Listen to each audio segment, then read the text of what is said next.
The sky has always captured the attention of humanity. Long before telescopes or satellites, people looked up at the heavens and believed the stars and the moons carried meaning beyond what the eye could see. And every once in a while, something happened in the sky that made the entire world pause. Recently, a blood moon rose over the earth, turning the moon a deep crimson red. For many people, it was simply a beautiful astronomical event. But for others, it raised a deeper question because in Scripture, the prophets once warned that before the great day of the Lord, there would be signs in the heavens.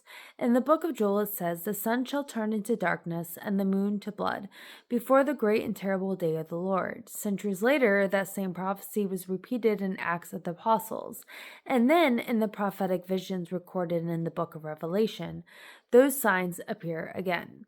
But something even more mysterious happens after them. Heaven itself falls silent. So the real question may not be about the blood moon at all. The real question is what comes after it. In Revelation chapter 6, the Apostle John describes a sequence of events that shake the earth and the sky. A great earthquake occurs, the sun becomes dark, and then he writes something striking. The whole moon becomes like blood.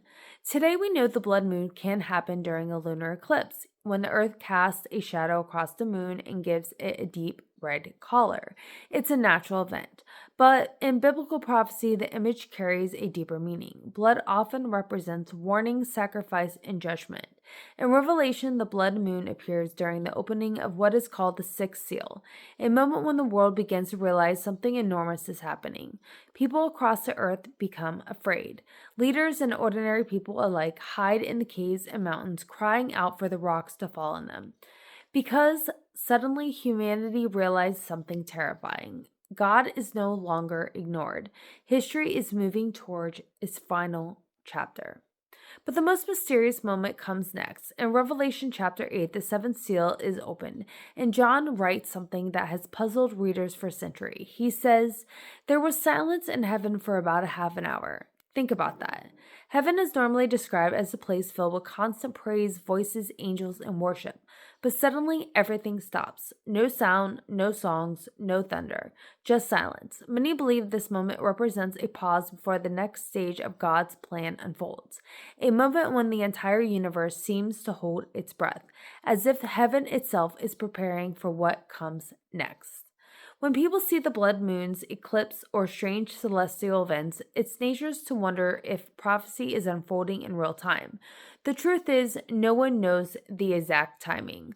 Blood moons have appeared many times throughout history, but Jesus did say something important. He said there would be signs in the sun, moon, and stars. Not necessarily one single event, but a pattern that reminds humanity to stay spiritually awake. The signs in the sky were never meant to cause panic. They were meant to cause reflection. The blood moon may simply be an astronomical event, or it may be a quiet reminder written across the heavens.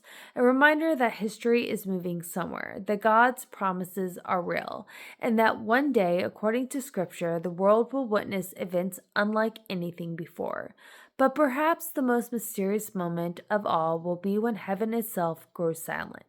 A pause, a breath, 30 minutes where the universe waits. And when the silence finally ends, everything will change. Until then, every time we look up at the sky, we are reminded of something simple but powerful. The heavens are still speaking. And the question for our generation is not just what the signs mean, but whether we are paying attention.